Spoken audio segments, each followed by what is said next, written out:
ಓಂ ಶಾಂತಿ. ಇಂದಿನ ದಿನಾಂಕ 11/2/2025. ಪ್ರಾರ್ಥ ಮುರುಳಿ ಬಾಪ್ ದಾದ ಮಧುಬನ. ಮಧುರ ಮಕ್ಕಳೇ, ನಿಮಗೆ ಭಗವಂತನು ಓದಿಸುತ್ತಾರೆ. ನಿಮ್ಮ ಬಳಿ ಜ್ಞಾನ ರತ್ನಗಳಿವೆ. ನೀವು ಈ ಜ್ಞಾನ ರತ್ನಗಳ ವ್ಯಾಪಾರವನ್ನೇ ಮಾಡಬೇಕಾಗಿದೆ.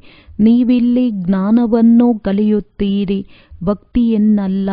ಪ್ರಶ್ನೆ: ಮನುಷ್ಯರು ನಾಟಕದ ಯಾವ ಅದ್ಭುತವಾದ ನೋಂದಾವಣೆಯನ್ನು ಭಗವಂತನ ಲೀಲೆ ಎಂದು ತಿಳಿದು ಅವರ ಮಹಿಮೆ ಮಾಡುತ್ತಾರೆ? ಉತ್ತರ: ಯಾರು ಯಾರಲ್ಲಿ ಭಾವನೆಯನ್ನಿಡುವರೋ ಅವರಿಗೆ ಆ ಮೂರ್ತಿಯ ಸಾಕ್ಷಾತ್ಕಾರವಾಗುತ್ತದೆ. ಆದ್ದರಿಂದ ಭಗವಂತನು ಸಾಕ್ಷಾತ್ಕಾರ ಮಾಡಿಸಿದರೆಂದು ತಿಳಿಯುತ್ತಾರೆ. ಆದರೆ ಎಲ್ಲವೂ ನಾಟಕದನುಸಾರವೇ ಆಗುತ್ತದೆ.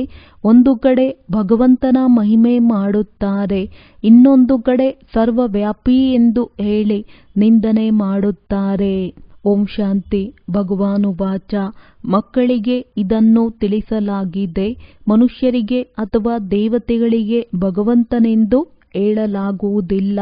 ಬ್ರಹ್ಮ ದೇವತಾಯ ನಮಃ, ವಿಷ್ಣು ದೇವತಾಯ ನಮಃ, ಶಂಕರ ದೇವತಾಯ ನಮಃ ಎಂದು ಹಾಡುತ್ತಾರೆ. ನಂತರ ಶಿವ ಪರಮಾತ್ಮಾಯ ನಮಃ ಎಂದು ಹೇಳಲಾಗುತ್ತದೆ. ಇದನ್ನು ಸಹ ನೀವು ತಿಳಿದುಕೊಂಡಿದ್ದೀರಿ. ಶಿವನಿಗೆ ತಮ್ಮದೇ ಆದ ಶರೀರವಿಲ್ಲ. ಮೂಲ ವತನದಲ್ಲಿ ಶಿವತಂದೆ ಮತ್ತು ಸಾಲಿಗ್ರಾಮಗಳಿರುತ್ತಾರೆ. ಮಕ್ಕಳಿಗೆ ತಿಳಿದಿದೆ. ಈಗ ನಾವಾತ್ಮಗಳಿಗೆ ತಂದೆಯು ಓದಿಸುತ್ತಿದ್ದಾರೆ. ಮತ್ಯಾವುದೆಲ್ಲ ಸತ್ಸಂಗಗಳಿವೆಯೋ ಅವು ವಾಸ್ತವದಲ್ಲಿ ಸತ್ಸಂಗಗಳಲ್ಲ. ಅದಂತೂ ಮಾಯೆಯ ಸಂಘವೆಂದು ತಂದೆಯು ತಿಳಿಸುತ್ತಾರೆ. ಅಲ್ಲಿ ನಮಗೆ ಭಗವಂತನು ಓದಿಸುತ್ತಾರೆಂದು ಯಾರೂ ತಿಳಿಯುವುದಿಲ್ಲ. ಗೀತೆಯನ್ನು ಸಹ ಕೇಳುತ್ತಾರೆಂದರೆ ಕೃಷ್ಣ ಭಗವಾನುವಾಚವೆಂದು ತಿಳಿಯುತ್ತಾರೆ. ದಿನ ಪ್ರತಿದಿನ ಗೀತೆಯ ಪಠಣವು ಕಡಿಮೆಯಾಗುತ್ತಾ ಹೋಗುತ್ತದೆ, ಏಕೆಂದರೆ ತಮ್ಮ ಧರ್ಮವನ್ನೇ ತಿಳಿದುಕೊಂಡಿಲ್ಲ. ಕೃಷ್ಣನ ಜೊತೆ ಎಲ್ಲರ ಪ್ರೀತಿ ಇದೆ, ಕೃಷ್ಣನನ್ನೇ ತೂಗುತ್ತಾರೆ. ಈಗ ನಾವು ಯಾರನ್ನು ತೂಗಬೇಕೆಂಬುದನ್ನು ನೀವು ತಿಳಿದುಕೊಂಡಿದ್ದೀರಿ. ಮಕ್ಕಳನ್ನೇ ತೂಗುತ್ತಾರೆ, ತಂದೆಯನ್ನು ತೂಗಲು ಸಾಧ್ಯವಿಲ್ಲ. ನೀವು ಶಿವತಂದೆಯನ್ನು ತೂಗುತ್ತೀರಾ. ಅವರಂತೂ ಬಾಲಕನಾಗುವುದಿಲ್ಲ, ಪುನರ್ಜನ್ಮದಲ್ಲಿ ಬರುವುದಿಲ್ಲ. ಅವರು ಬಿಂದುವಾಗಿದ್ದಾರೆ. ಅವರನ್ನೇನು ತೂಗುತ್ತೀರಿ? ಅನೇಕರಿಗೆ ಕೃಷ್ಣನ ಸಾಕ್ಷಾತ್ಕಾರವಾಗುತ್ತದೆ. ಕೃಷ್ಣನ ಬಾಯಲ್ಲಿ ಇಡೀ ವಿಶ್ವವಿದೆ, ಏಕೆಂದರೆ ವಿಶ್ವದ ಮಾಲೀಕನಾಗುತ್ತಾರೆ. ಅಂದಾಗ ವಿಶ್ವರೂಪಿ ಬೆಣ್ಣೆ ಇದೆ. ಅವರು ಪರಸ್ಪರ ಹೊಡೆದಾಡುವುದೂ ಸಹ ವಿಶ್ವರೂಪಿ ಬೆಣ್ಣೆಗಾಗಿಯೇ ಹೊಡೆದಾಡುತ್ತಾರೆ. ನಾವು ವಿಜಯಿಗಳಾಗಬೇಕೆಂದು ತಿಳಿಯುತ್ತಾರೆ. ಕೃಷ್ಣನ ಬಾಯಲ್ಲಿ ಬೆಣ್ಣೆಯನ್ನು ತೋರಿಸುತ್ತಾರೆ. ಹೀಗೆ ಅನೇಕ ಪ್ರಕಾರದ ಸಾಕ್ಷಾತ್ಕಾರಗಳಾಗುತ್ತವೆ, ಆದರೆ ಅರ್ಥವನ್ನು ತಿಳಿದುಕೊಂಡಿಲ್ಲ. ಇಲ್ಲಿ ನಿಮಗೆ ಸಾಕ್ಷಾತ್ಕಾರದ ಅರ್ಥವನ್ನು ತಿಳಿಸಲಾಗುತ್ತದೆ. ನಮಗೆ ಭಗವಂತನು ಸಾಕ್ಷಾತ್ಕಾರ ಮಾಡಿಸುತ್ತಾರೆಂದು ಮನುಷ್ಯರು ತಿಳಿಯುತ್ತಾರೆ. ಇದನ್ನು ಸಹ ತಂದೆಯು ತಿಳಿಸುತ್ತಾರೆ. ಯಾರನ್ನು ನೆನಪು ಮಾಡುವರೋ ಅಂದರೆ ತಿಳಿದುಕೊಳ್ಳಿ, ಕೆಲವರು ಕೃಷ್ಣನ ನೌದಾಭಕ್ತಿ ಮಾಡುತ್ತಾರೆ. ಆಗ ಅಲ್ಪಕಾಲಕ್ಕಾಗಿ ಅವರ ಮನೋಕಾಮನೆಯು ಈಡೇರುತ್ತದೆ. ಇದು ಸಹ ನಾಟಕದಲ್ಲಿ ನಿಗದಿಯಾಗಿದೆ. ಭಗವಂತನು ಸಾಕ್ಷಾತ್ಕಾರ ಮಾಡಿಸಿದರೆಂದು ಹೇಳುವುದಿಲ್ಲ. ಯಾರು ಯಾವ ಭಾವನೆಯಿಂದ ಯಾರ ಪೂಜೆಯನ್ನು ಮಾಡುವರೋ ಅವರಿಗೆ ಅವರ ಸಾಕ್ಷಾತ್ಕಾರವಾಗುತ್ತದೆ. ಇದು ನಾಟಕದಲ್ಲಿ ನಿಗದಿಯಾಗಿದೆ. ಅವರು ಸಾಕ್ಷಾತ್ಕಾರ ಮಾಡಿಸುತ್ತಾರೆಂದು ಮನುಷ್ಯರು ಭಗವಂತನ ಮಹಿಮೆಯನ್ನು ಹೆಚ್ಚಿಸಿದ್ದಾರೆ.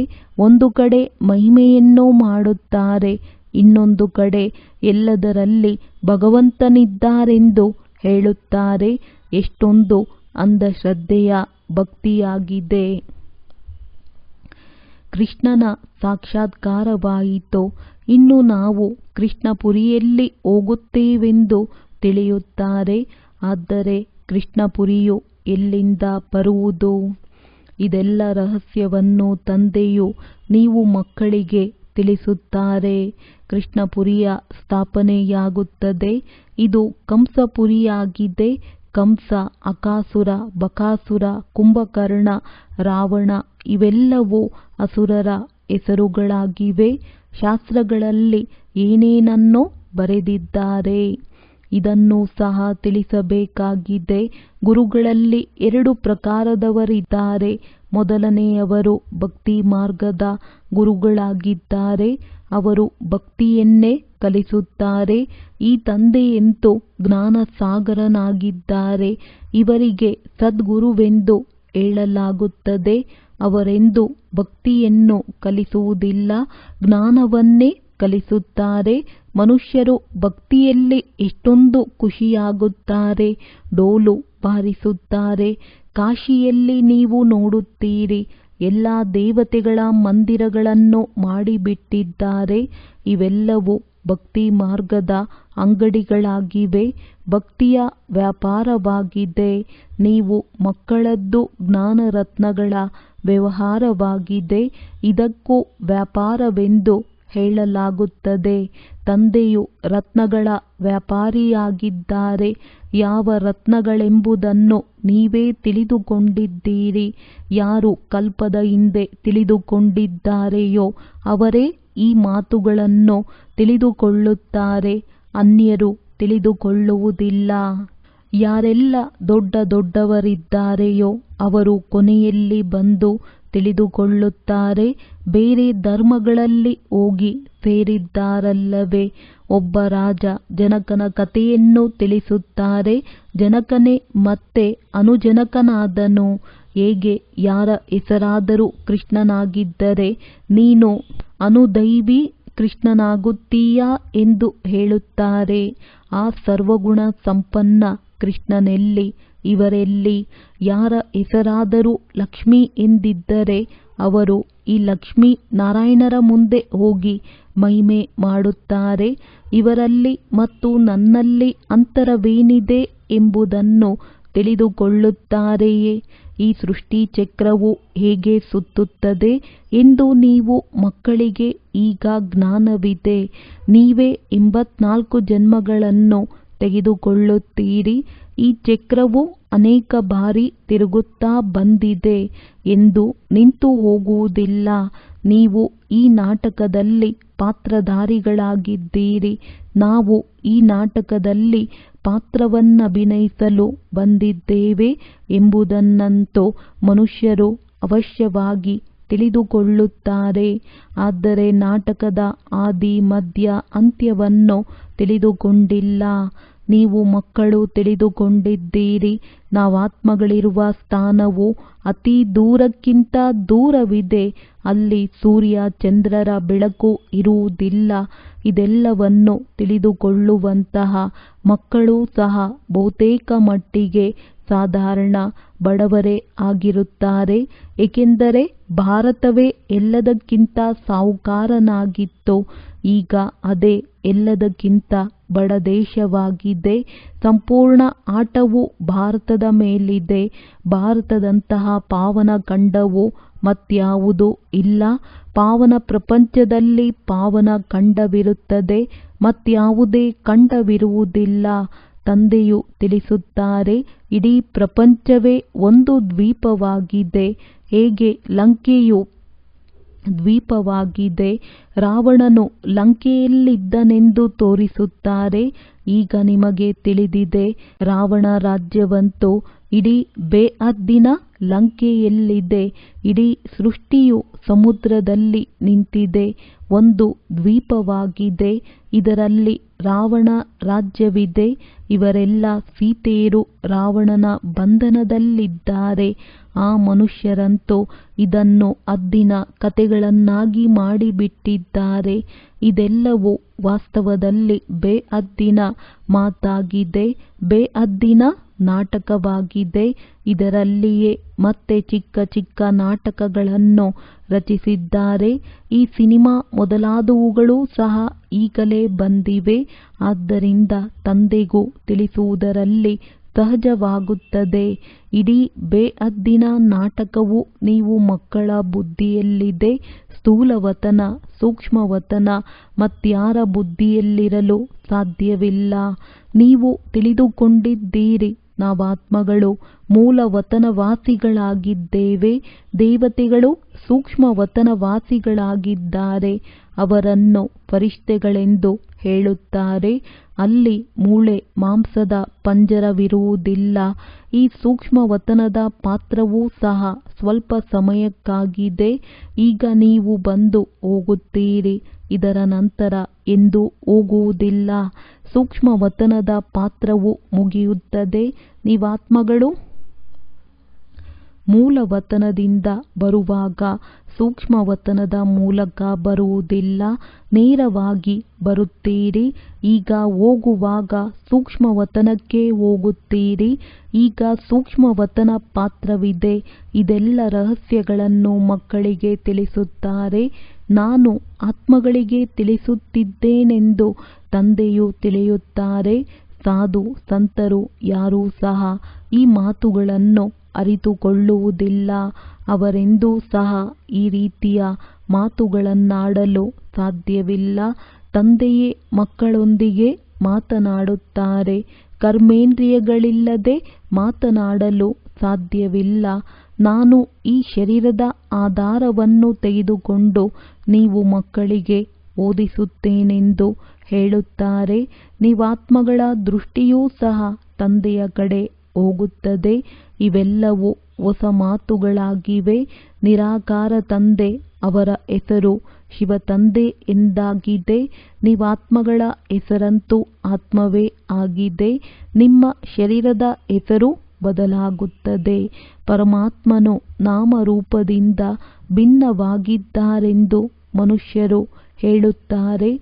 ಆದರೆ ಹೆಸರಂತೂ ಶಿವನೆಂದು ಹೇಳುತ್ತಾರಲ್ಲವೇ. ಶಿವನ ಪೂಜೆಯನ್ನು ಮಾಡುತ್ತಾರೆ. ಒಂದನ್ನು ತಿಳಿಯುತ್ತಾರೆ, ಇನ್ನೊಂದನ್ನು ಮಾಡುತ್ತಾರೆ. ಈಗ ನೀವು ತಂದೆಯ ನಾಮ, ರೂಪ, ದೇಶ, ಕಾಲಗಳನ್ನು ಅರಿತುಕೊಂಡಿದ್ದೀರಿ. ನಿಮಗೆ ತಿಳಿದಿದೆ, ಯಾವುದೇ ವಸ್ತು ನಾಮರೂಪವಿಲ್ಲದೆ ಇರಲು ಸಾಧ್ಯವಿಲ್ಲ. ಇದು ಸಹ ಬಹಳ ಸೂಕ್ಷ್ಮ ತಿಳಿದುಕೊಳ್ಳುವ ಮಾತುಗಳಾಗಿವೆ. ತಂದೆಯು ತಿಳಿಸುತ್ತಾರೆ, ಸೆಕೆಂಡಿನಲ್ಲಿ ಜೀವನ್ಮುಕ್ತಿ ಅರ್ಥಾತ್ ಮನುಷ್ಯನು ನರನಿಂದ ನಾರಾಯಣನಾಗುವನೆಂದು ಗಾಯನವೂ ಇದೆ.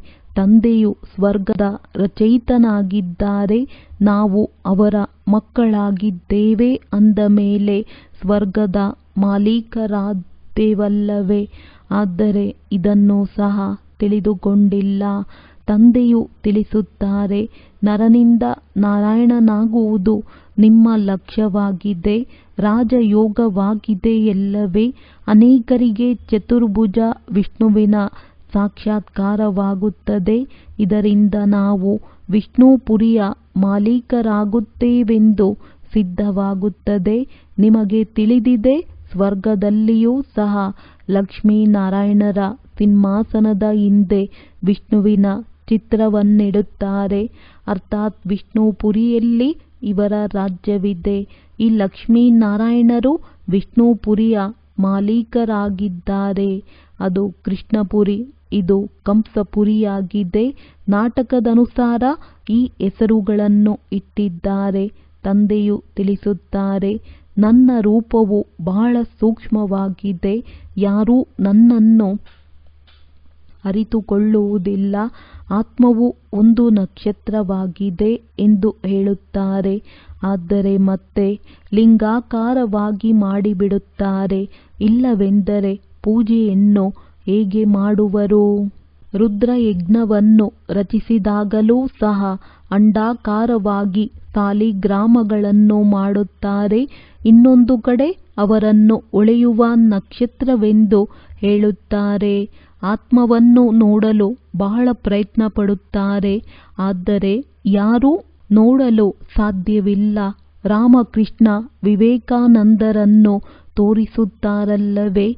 ಆತ್ಮವು ಅವರಿಂದ ಹೊರಟು ನನ್ನಲ್ಲಿ ಸಮಾವೇಶವಾಯಿತೆಂದು ಅವರು ನೋಡಿದರೂ ಅವರಿಗೆ ಯಾರ ಸಾಕ್ಷಾತ್ಕಾರವಾಗಿರಬಹುದು? ಆತ್ಮ ಮತ್ತು ಪರಮಾತ್ಮನ ರೂಪವು ಒಂದೇ ಆಗಿದೆ. ಬಿಂದುವನ್ನು ನೋಡಿದರು, ಆದರೆ ಏನೂ ತಿಳಿದುಕೊಳ್ಳಲಾಗಲಿಲ್ಲ. ಆತ್ಮದ ಸಾಕ್ಷಾತ್ಕಾರವನ್ನು ಯಾರೂ ಬಯಸುವುದಿಲ್ಲ. ಪರಮಾತ್ಮನ ಸಾಕ್ಷಾತ್ಕಾರವನ್ನು ಮಾಡಬೇಕೆಂದು ಇಚ್ಛೆಯನ್ನಿಡುತ್ತಾರೆ. ಗುರುವಿನಿಂದ ಪರಮಾತ್ಮನ ಸಾಕ್ಷಾತ್ಕಾರ ಮಾಡಬೇಕೆಂದು ಅವರು ಕುಳಿತಿದ್ದರು. ಜ್ಯೋತಿಯು ನನ್ನಲ್ಲಿ ಸಮಾವೇಶವಾಯಿತೆಂದು ಹೇಳಿದರು. ಇದರಲ್ಲಿಯೇ ಅವರು ಬಹಳ ಖುಷಿಯಾಗಿ ಬಿಟ್ಟರು. ಇದೇ ಪರಮಾತ್ಮನ ರೂಪವೆಂದು ತಿಳಿದರು. ಭಗವಂತನ ಸಾಕ್ಷಾತ್ಕಾರದ ಭಾವನೆಯನ್ನು ಗುರುವಿನಲ್ಲಿಡುತ್ತಾರೆ. ಏನನ್ನೂ ತಿಳಿದುಕೊಂಡಿಲ್ಲ. ಭಕ್ತಿ ಮಾರ್ಗದಲ್ಲಿ ಅವರಿಗೆ ತಿಳಿಸುವವರಾದರೂ ಯಾರು? ಯಾರು ಯಾವ ರೂಪದಿಂದ ಎಂತಹ ಭಾವನೆಯನ್ನು ಇಟ್ಟುಕೊಳ್ಳುವರೋ, ಯಾರ ಮುಖವನ್ನು ನೋಡುವರೋ ಅದು ಸಾಕ್ಷಾತ್ಕಾರವಾಗುವುದು.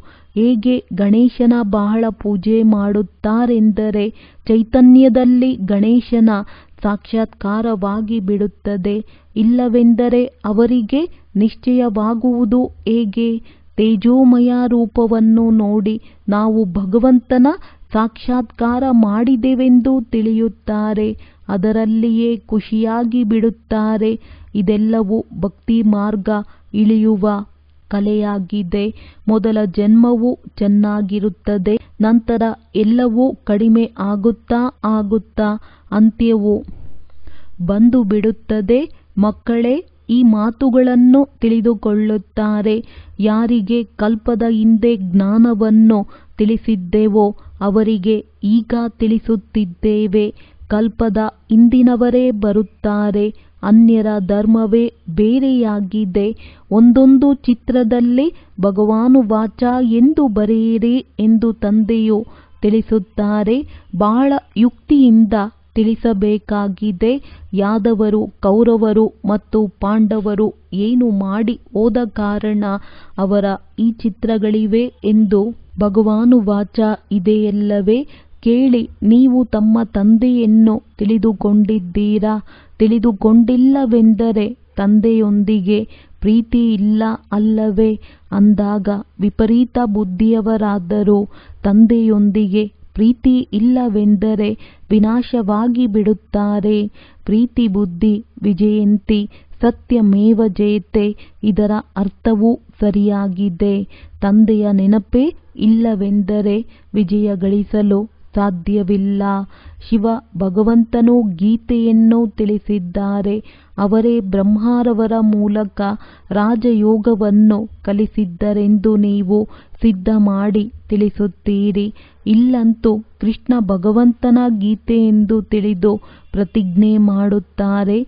ಅವರನ್ನು ಕೇಳಬೇಕೋ? ಕೃಷ್ಣನನ್ನು ಎಲ್ಲಿ ನೋಡಿದರಲ್ಲಿ ಪ್ರತ್ಯಕ್ಷದಲ್ಲಿದ್ದಾರೆಂದು ತಿಳಿಯಬೇಕೋ? ಅಥವಾ ಭಗವಂತನನ್ನೋ ಈಶ್ವರನ್ನೋ ಎಲ್ಲ ಕಡೆಯೂ ಇದ್ದಾರೆಂದು ತಿಳಿದು ಸತ್ಯವನ್ನು ಹೇಳಿ ಎಂದು ಹೇಳುತ್ತಾರೆ. ಆದ್ದರಿಂದ ಎಲ್ಲವೂ ತಬ್ಬಿಬ್ಬಾಯಿತು. ಪ್ರತಿಜ್ಞೆಯು ಅಸತ್ಯವಾಗಿ ಬಿಡುತ್ತದೆ. ಸೇವೆ ಮಾಡುವಂತಹ ಮಕ್ಕಳಿಗೆ ಗುಪ್ತ ನಶೆ ಇರಬೇಕು. ನಶೆಯಿಂದ ತಿಳಿಸಿದಾಗ ಸಫಲತೆಯಾಗುವುದು. ನಿಮ್ಮ ವಿದ್ಯೆಯು ಗುಪ್ತವಾಗಿದೆ. ಓದಿಸುವವರು ಗುಪ್ತವಾಗಿದ್ದಾರೆ. ನಾವು ಹೊಸ ಪ್ರಪಂಚದಲ್ಲಿ ಹೋಗಿ ಇಂತಹ ದೇವತೆಗಳಾಗುತ್ತೇವೆ ಎಂದು ತಿಳಿಯುತ್ತೀರಿ. ಮಹಾಭಾರತದ ಯುದ್ಧದ ನಂತರ ಹೊಸ ಪ್ರಪಂಚದ ಸ್ಥಾಪನೆಯಾಗುತ್ತದೆ. ಮಕ್ಕಳಿಗೆ ಈಗ ಜ್ಞಾನವೂ ಸಿಕ್ಕಿದೆ.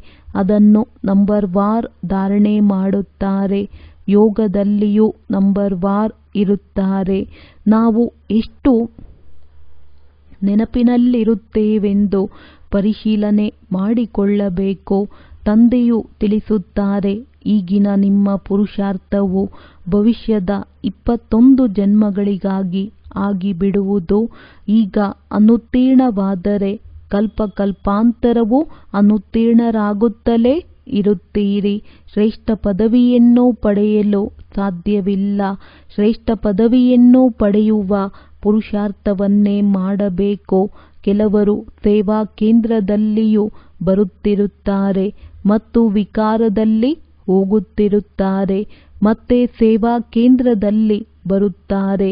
ಈಶ್ವರನಂತೂ ಎಲ್ಲವನ್ನೂ ನೋಡುತ್ತಾರೆ, ಅರಿತುಕೊಳ್ಳುತ್ತಾರೆಂದು ತಿಳಿಯುತ್ತಾರೆ. ಎಲ್ಲವನ್ನೂ ಕುಳಿತು ನೋಡಲು ತಂದೆಗೇನಾಗಿದೆ?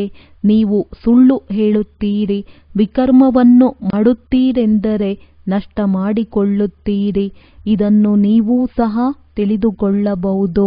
ನಾನು ಮುಖ ಕಪ್ಪು ಮಾಡಿಕೊಂಡರೆ ಶ್ರೇಷ್ಠ ಪದವಿಯನ್ನು ಪಡೆಯಲು ಸಾಧ್ಯವಿಲ್ಲ ಅಂದಾಗ ತಂದೆಯು ಎಲ್ಲವನ್ನೂ ಅರಿತುಕೊಂಡರೆಂದರೂ ಸಹ ಒಂದೇ ಮಾತಾಯಿತು. ಆದರೆ ಅವರಿಗೆ ಇದೆಲ್ಲದರ ಅವಶ್ಯಕತೆ ಏನಿದೆ? ನಾನು ಇಂತಹ ಕರ್ಮ ಮಾಡುವುದರಿಂದ ದುರ್ಗತಿಯನ್ನು ಹೊಂದುತ್ತೇನೆಂದು ತಮ್ಮ ಹೃದಯವು ಹೇಳಬೇಕು. ತಂದೆ ಏಕೆ ತಿಳಿಸುವುದು? ಆ ನಾಟಕದಲ್ಲಿದ್ದರೆ ತಂದೆಯು ತಿಳಿಸುತ್ತಾರೆ. ತಂದೆಯೊಂದಿಗೆ ಮುಚ್ಚಿಡುವುದೆಂದರೆ ತಮ್ಮ ಸತ್ಯನಾಶ ಮಾಡಿಕೊಳ್ಳುವುದಾಗಿದೆ. ಪಾವನರಾಗುವುದಕ್ಕಾಗಿ ತಂದೆಯನ್ನು ನೆನಪು ಮಾಡಬೇಕಾಗಿದೆ. ನಾವು ಬಹಳ ಚೆನ್ನಾಗಿ ಓದಿ ಶ್ರೇಷ್ಠ ಪದವಿಯನ್ನು ಪಡೆಯಬೇಕೆಂಬ ಚಿಂತೆಯೇ ನಿಮಗಿರಬೇಕು. ಯಾರೋ ಸತ್ತರು ಅಥವಾ ಬದುಕಿದರು, ಅವರ ಚಿಂತೆಯೆಲ್ಲ ತಂದೆಯಿಂದ ಆಸ್ತಿಯನ್ನು ಹೇಗೆ ತೆಗೆದುಕೊಳ್ಳುವುದು ಎಂಬ ಚಿಂತೆ ಇರಬೇಕು. ಅಂದಾಗ ಯಾರಿಗಾದರೂ ಸ್ವಲ್ಪದರಲ್ಲಿಯೇ ತಿಳಿಸಬೇಕಾಗಿದೆ. ಒಳ್ಳೆಯದು. ಮಧುರಾತಿ ಮಧುರ ಅಗಲಿ ಹೋಗಿ ಮರಳಿ ಸಿಕ್ಕಿರುವ ಮಕ್ಕಳ ಪ್ರತಿ ಮಾತ್ಪಿತಾ ಬಾಪ್ ದಾದಾರವರ ನೆನಪು, ಪ್ರೀತಿ ಹಾಗೂ ಸುಪ್ರಭಾತ. ಆತ್ಮಿಕ ತಂದೆಯ ಆತ್ಮಿಕ ಮಕ್ಕಳಿಗೆ ನಮಸ್ತೆ. ಧಾರಣೆಗಾಗಿ ಮುಖ್ಯ ಸಾರ: ಗುಪ್ತ ನಶೆಯಲ್ಲಿದ್ದು ಸೇವೆ ಮಾಡಬೇಕಾಗಿದೆ. ಮನಸ್ಸು ತಿನ್ನುವಂತಹ ಯಾವುದೇ ಕರ್ಮವನ್ನು ಮಾಡಬಾರದು. ತಮ್ಮ ಪರಿಶೀಲನೆ ಮಾಡಿಕೊಳ್ಳಬೇಕಾಗಿದೆ. ನಾವು ಎಷ್ಟು ಸಮಯ ನೆನಪಿನಲ್ಲಿರುತ್ತೇವೆ? ಸದಾ ಇದೇ ಚಿಂತನೆ ಇರಲಿ. ನಾವು ಚೆನ್ನಾಗಿ ಓದಿ ಶ್ರೇಷ್ಠ ಪದವಿಯನ್ನು ಪಡೆಯಬೇಕು. ಯಾವುದೇ ವಿಕರ್ಮ ಮಾಡಿ ಸುಳ್ಳು ಹೇಳಿ ತಮ್ಮ ನಷ್ಟ ಮಾಡಿಕೊಳ್ಳಬಾರದು. ವರದಾನ: ಮನ್ಮನಾಭವದ ಮಹಾಮಂತ್ರದ ಮೂಲಕ ಸರ್ವ ದುಃಖಗಳಿಂದ ದೂರವಿರುವಂತಹ ಸದಾ ಸುಖ ಸ್ವರೂಪ ಭವ. ಯಾವಾಗ ಯಾವುದೇ ಪ್ರಕಾರದ ದುಃಖ ಬಂದರೆ ಮಂತ್ರ ಹೇಳಿ, ಅದರಿಂದ ದುಃಖ ಓಡಿ ಹೋಗುವುದು. ಸ್ವಪ್ನದಲ್ಲಿಯೂ ಸ್ವಲ್ಪವೂ ಸಹ ದುಃಖದ ಅನುಭವ ಆಗಬಾರದು. ಶರೀರಕ್ಕೆ ಕಾಯಿಲೆ ಬರಲಿ, ಹಣ ಸಂಪಾದನೆಯಲ್ಲಿ ಮೇಲೆ ಕೆಳಗೆ ಆಗಲಿ, ಏನೇ ಆಗಲಿ, ಆದರೆ ದುಃಖದ ಅಲೆ ಒಳಗೆ ಬರಲೇಬಾರದು. ಹೇಗೆ ಸಾಗರದಲ್ಲಿ ಅಲೆಗಳು ಬರುತ್ತವೆ ಮತ್ತು ಹೋಗುತ್ತವೆ, ಆದರೆ ಯಾರಿಗೆ ಆ ಅಲೆಗಳಲ್ಲಿ ತೇಲಾಡುವುದು ಬರುತ್ತದೆ, ಅವರು ಅದರಲ್ಲಿ ಸುಖದ ಅನುಭವ ಮಾಡುತ್ತಾರೆ. ಅಲೆಗಳನ್ನು ಜಂಪ್ ಮಾಡಿ ಈ ರೀತಿ ಪಾರು ಮಾಡುತ್ತಾರೆ, ಹೇಗೆ ಆಟವಾಡುತ್ತಿರುವ ಹಾಗೆ. ಅಂದರೆ ಸಾಗರನ ಮಕ್ಕಳು ಸುಖ ಸ್ವರೂಪರಾಗಿರುವಿರಿ. ದುಃಖದ ಅಲೆಯೂ ಸಹ ಬರಬಾರದು. ಸ್ಲೋಗನ್: ಪ್ರತಿ ಸಂಕಲ್ಪದಲ್ಲಿ ದೃಢತೆಯ ವಿಶೇಷತೆಗಳನ್ನು ಕಾರ್ಯರೂಪದಲ್ಲಿ ತನ್ನಿ, ಆಗ ಪ್ರತ್ಯಕ್ಷತೆಯಾಗಿ ಬಿಡುವುದು. ಅವ್ಯಕ್ತ ಸೂಚನೆ: ಏಕಾಂತ ಪ್ರಿಯರಾಗಿ ಏಕತೆ ಮತ್ತು ಏಕಾಗ್ರತೆಯನ್ನು ತಮ್ಮದಾಗಿಸಿಕೊಳ್ಳಿ. ಸ್ವ ಉನ್ನತಿಯಲ್ಲಿ, ಸೇವೆಯ ಉನ್ನತಿಯಲ್ಲಿ ಒಬ್ಬರು ಹೇಳಿದರು, ಇನ್ನೊಬ್ಬರು ಆಜಿ ಎಂದರು. ಹಾಗೆಯೇ ಸದಾ ಏಕತೆ ಮತ್ತು ದೃಢತೆಯಿಂದ ಮುಂದುವರಿಯುತ್ತಾ ಹೋಗಿ. ಹೇಗೆ ದಾದಿಯರ ಏಕತೆ ಮತ್ತು ದೃಢತೆಯ ಸಂಘಟನೆ ಪಕ್ಕಾ ಆಗಿದೆ, ಹಾಗೆಯೇ ಆದಿ ಸೇವೆಯ ರತ್ನಗಳ ಸಂಘಟನೆ ಪಕ್ಕಾ ಆಗಿರಲಿ. ಇದರ ಬಹಳ ಅವಶ್ಯಕತೆಯಾಗಿದೆ. ಒಳ್ಳೆಯದು. ಓಂ ಶಾಂತಿ.